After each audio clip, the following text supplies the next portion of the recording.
We realize that our own survival as a species depends upon sort of obeying the laws of nature and not polluting things. And so there's a reverence towards nature. At the same time, the other part of our brain realizes that we have to keep nature back. We have to harness, domesticate it, train it, hack it back, keep it out, immunize ourselves against it. So there's a conquering aspect that happens at the same time, almost in the same moment that we have this sort of adoration and bowing down to it. Keep watching to learn more. New Thinking Aloud is presented by the California Institute for Human Science, a fully accredited university offering distant learning graduate degrees that focus on mind, body, and spirit. The topics that we cover here. We are particularly excited to announce new degrees emphasizing parapsychology and the paranormal. Visit their website at cihs.edu. Book 4 in the New Thinking Aloud dialogue series is Charles T. Tart, 70 Years of Exploring Consciousness and Parapsychology, now available on Amazon. You can now download all 8 copies of the New Thinking Aloud magazine for free, or order beautiful printed copies. Go to newthinkingaloud.org. Thinking Aloud. Conversations on the leading edge of knowledge and discovery with psychologist Jeffrey Mishlove.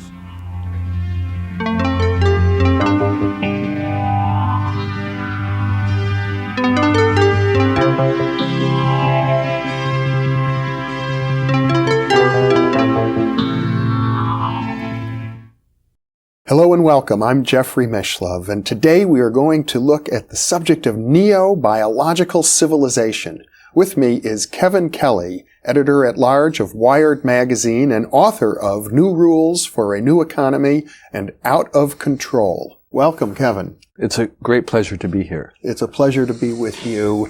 You have focused on a topic which is so pervasive that everybody ought to recognize it, but very few people have really pinpointed it, Kevin, the way you have, and that is the convergence of biology and technology into a kind of a new hybrid, which surrounds us in many, many different ways and is helping to shed light on our understanding both of the nature of technology and the nature of life itself.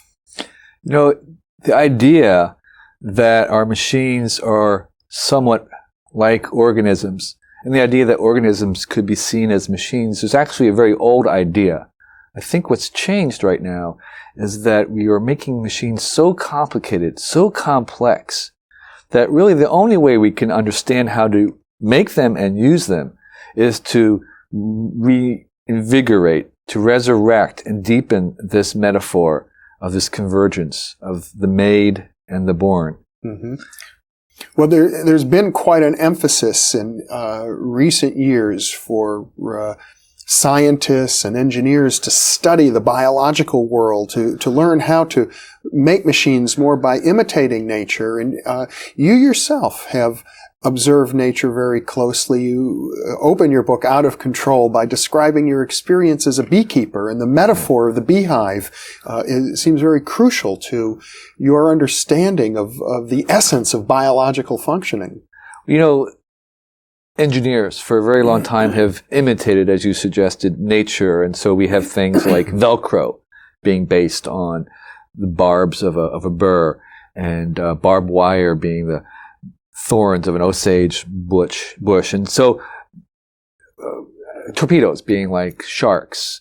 So that's an old idea, but I think what we're talking about now, which is sort of the next level, is actually importing some of the very principles that govern these behaviors, not just imitating them, but actually importing them. And as an example, would be the ways in which, for instance, the internet data is routed on the internet. Mm-hmm. Which has something to do with a beehive. And that is, what happens there is that rather than sending a particular bit of information in a direct route, as short as possible from A to B, you break it up into a lot of different little tiny packets and you let the whole mass of them go in indirect ways and arrive at the destination on their own accord, out of control. And that's using some of the principles of biology in a mechanical system, and that is what is new. Well, the beehive that you describe, I want to come back to that if I may. As I understand your thinking on this matter, you point out that each individual bee is a relatively simple organism, not particularly evolved or intelligent, but the hive as a whole has an intelligence, and you could call it an emergent property, one that transcends the intelligence of any individual bee, so that it's as if the hive is actually the organism rather than the bee. Right. And in biology, this was called the idea of a superorganism. Wharton Wheeler and others actually proposed that we look at beehives this way. And what's interesting about that view is that if you took a bee and you had 100 years to dissect the bee and observe the bee, take it apart, watch it, you would never see anything about a hive in the bee itself. It's only when you have enough of these bees together and you have all of them interacting that you see this phenomena of hive. And the hive has a very different set of personalities than the bee itself. It has a longer memory. It has much more deeper number of kind of behaviors. And none of this is contained in the bee itself. And so where does it come from? This is the problem that the science of complexity has been trying to grapple with, is we take some very simple rules and we can observe them and they're finite and we can record them. But you put them all together and you have them interacting, and suddenly you get behaviors that are nowhere found in the individual parts. And this behavior can be very, very powerful. And the kinds of things that we see from that are beehives and internets. And more, actually, I'm suggesting, is we're seeing some very large systems that we're making that actually are able to harness this power. You take lots of little dumb, small things, you connect them together, you get something very powerful. Well, I have a friend who is writing another book, and it has to do with the convergence of all of these new technologies that we're experiencing now: nanotechnology, virtual reality, space exploration, et cetera, et cetera, et cetera. And his concern is that these things are going out of control, that they're interfacing with each other and creating new hybrids in ways that are totally unpredictable. And he's kind of an alarmist about this. We've got to be very, very careful. We've got to try and understand what's happening. If I understand your writing correctly, you have a sense of faith in the nature of things, that if you allow technology to control itself, which in effect we seem to have no choice, that it will establish its own equilibrium, that it's constrained by the same ecological principles ultimately that control all of nature. My take on technology is maybe contains both sides, because I think we should have some concerns about technology as it becomes very complex and beyond our understanding. But there are several things that I think we should bring to it and not become alarmed. And that is that if we look at our own response to nature, it's very interesting. We have two responses to nature. Most days we look at nature as beautiful. We have awe at the harmony of how everything fits together. We realize that our own survival as a species depends upon sort of obeying the laws of nature and not polluting things. And so there's a reverence towards nature. At the same time, the other part of our brain realizes that we have to keep nature back. We have to harness, domesticate it, train it, hack it back, keep it out, immunize ourselves against it. So there's a conquering aspect that happens at the same time, almost in the same moment that we have this sort of adoration and bowing down to it. The same thing is happening with technology. Technology right now is becoming so complicated that we have to have two different mindsets about it. One, we have to sort of control it, leverage it, keep it in its place, maintain it, in some ways direct it. Yeah. The other thing we have to do is let it be. Step back and let it do what it has to do. And that is actually the part that's sort of scary, but that's a necessary part in order to get the best virtues of technology. My suggestion is that we think of it as children.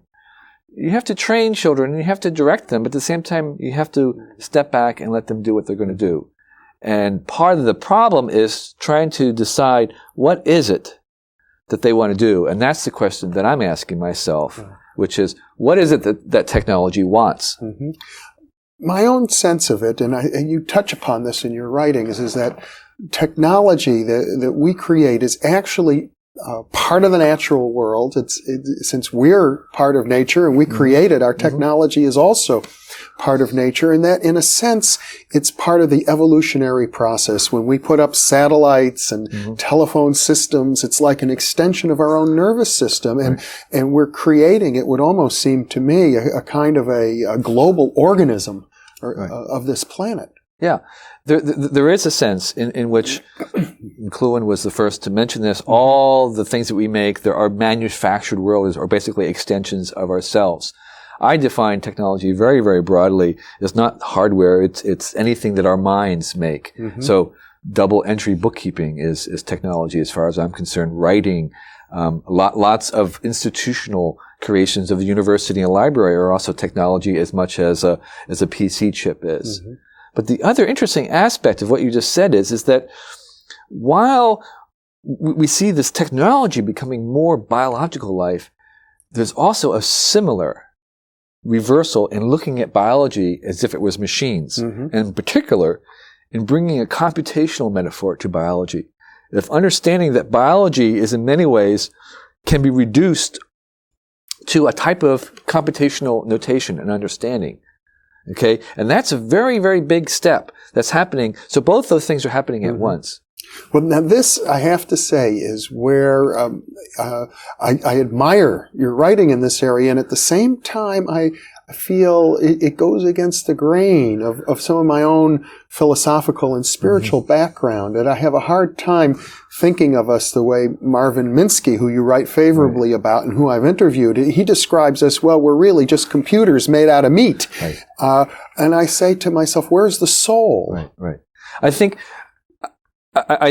this is the real question of this next century, and that is thinking, is consciousness, is life itself anything more than just a mechanical reductionist kind of process? And the answer is, so far, is that again and again we've been surprised about how much we can sort of do with this. Now, we haven't gone as far as to actually create life. We haven't gone as far as to create consciousness. But we've created some of the other things. And one of the things that we have created that was very surprising was we actually have been able to make evolution happen in artificial systems. Real evolution. Okay? And at first, the biologists really thought that couldn't be done. They thought it was, that evolution was really very much a life phenomenon. And when you say real evolution, you mean simulated real evolution? Well, no. In fact, and this is a semantic question. Is it really evolution or just simulated real evolution? And one can only say, well, if you see evolution do all the things that it does, and this is doing it, then why isn't that real evolution? Unless you're defining evolution as something that can only happen in life. Now, again, what's really interesting about this is that it liberates, the questions that are being dug up by this technology are the same questions you've been asking all your other guests in philosophers and theologians. But here we have some technologists trying to answer this question. And they're doing it by making an experiment and seeing what they can make.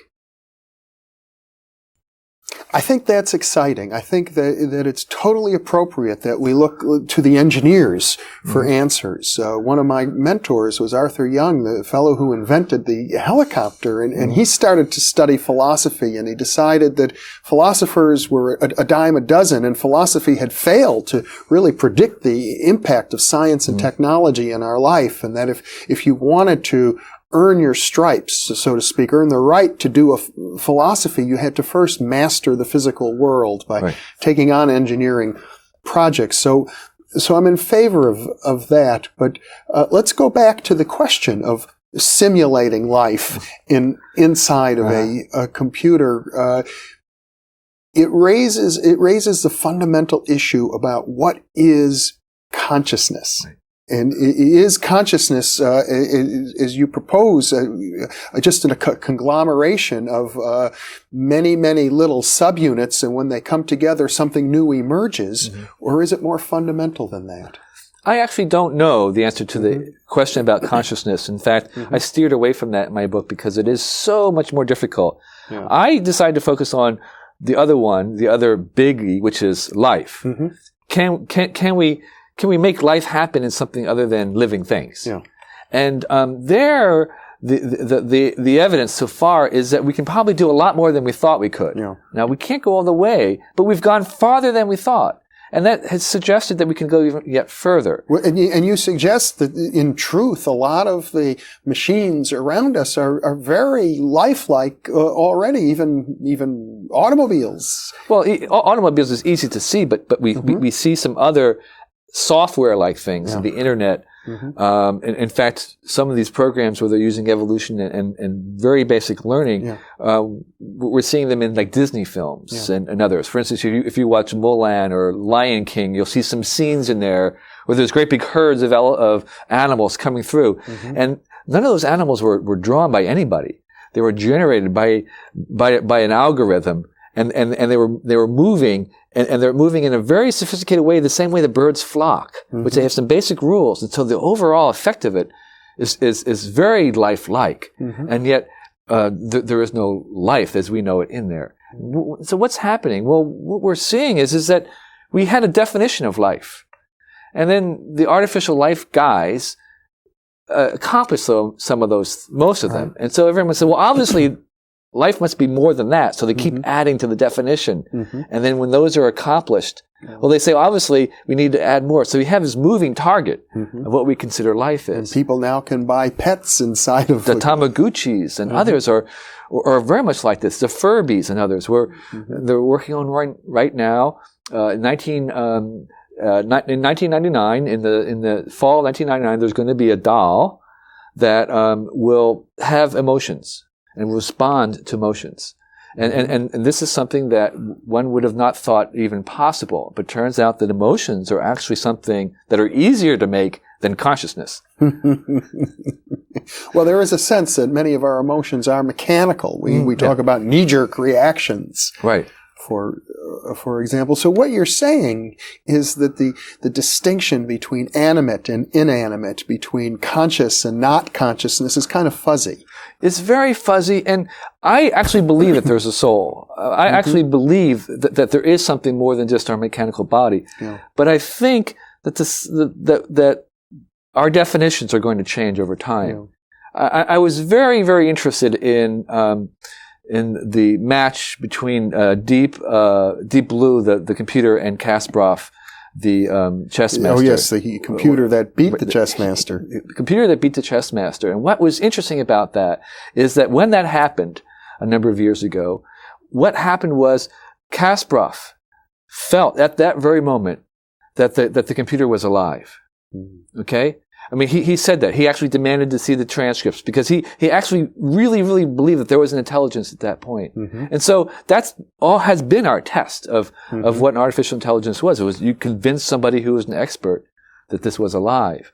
Now, what's interesting to me was that for many, many years, chess was given as one of those markers that humans did. In other words, it was one of the definitions of being a human was that, well, we play chess. Right. Okay, so now something. 10 years ago, I interviewed Hubert Dreyfus, the philosopher, who said, "No, it'll never happen. Right. You'll never have a computer beat a chess master." Now we cross that one off. So obviously we have to change our definition of human, and I think this is what we're going to be headed into in the next century. Is we're going to be really grappling with this issue of what is a human, what are humans, because little bit by little bit we're going to be using machines to do some of the things that we used to do. Okay. And I think we're not going to be, make an artificial human, but I think we're going to change our definition of what humans are all about.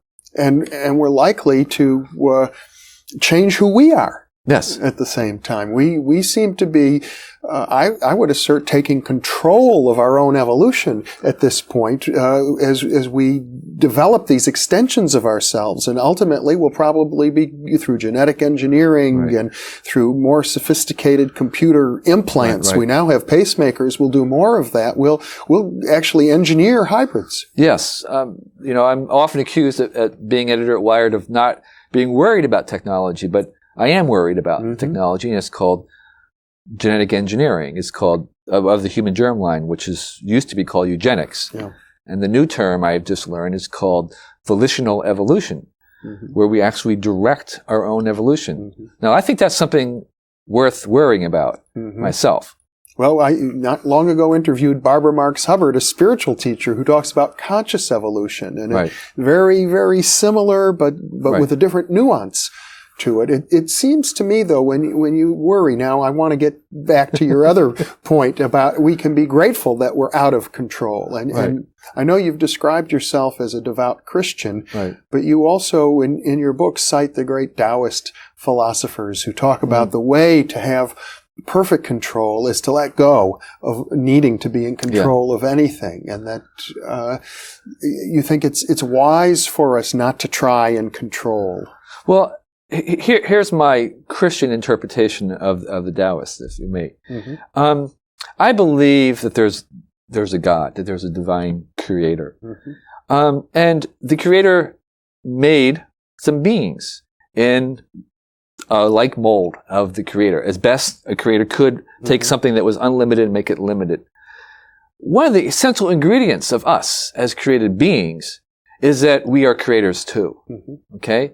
And the ultimate creation is to make something that is creative itself, that has the ability to surprise you. So in order to do that, you have to make something that can surprise you. And that's what this robots and all these people involved with artificial intelligence are trying to do. They're trying to make something that will surprise them, and you have to let go in order to let them do that. And you write very eloquently about all of the work that's going on in simulated cities and simulated battlefields and role-playing games where truly we are creating in cyberspace and virtual reality universes. I call them God games because, in fact, what we're doing is we're playing God, and in the process, we're actually understanding that there's different levels of godhood. There's a kind of God where you make a game and then you can kind of interfere with the game at any point that you want to. There's another way of being a God where you set the rules and you let it go and you never interfere again. There's another kind of God where you change the rules of the game as you go along, so your only interference is sort of in an indirect way. There's another kind of a God where you actually put on a suit and get down into the world that you create in an incarnation. And so what I'm seeing is that, again, these technologists are actually doing more, I think, in theology and philosophy than the people who are just mostly working with books.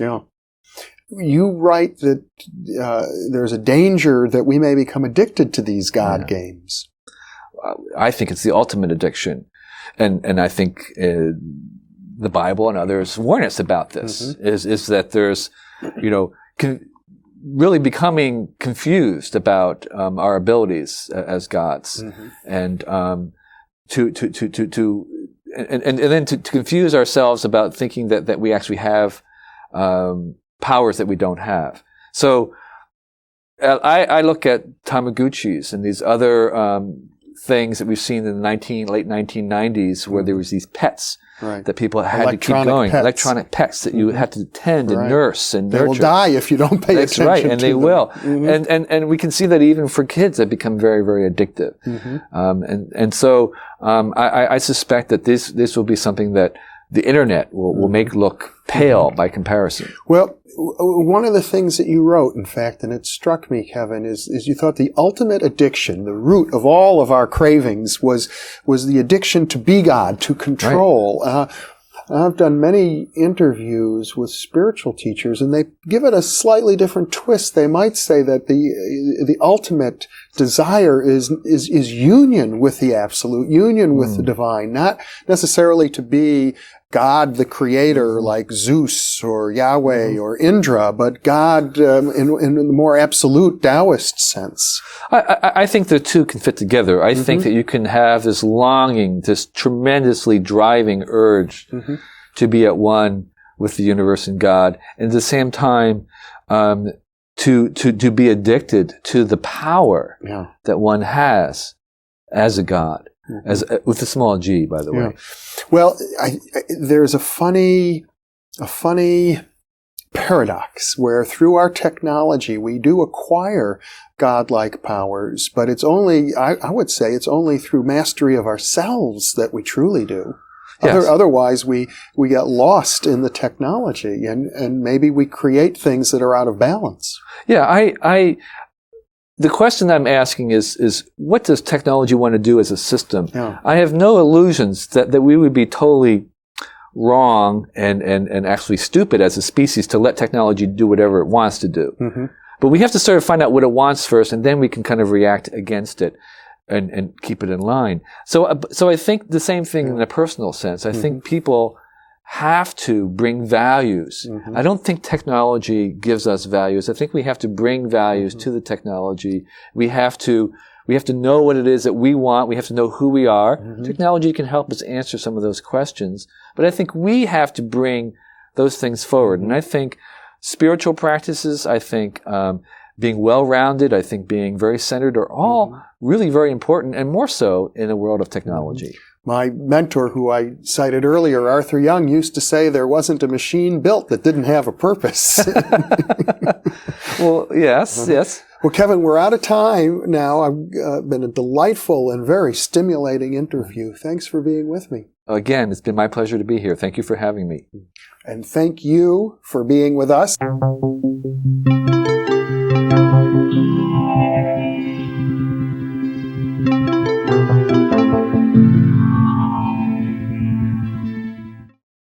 New Thinking Aloud is presented by the California Institute for Human Science, a fully accredited university offering distant learning graduate degrees that focus on mind, body, and spirit.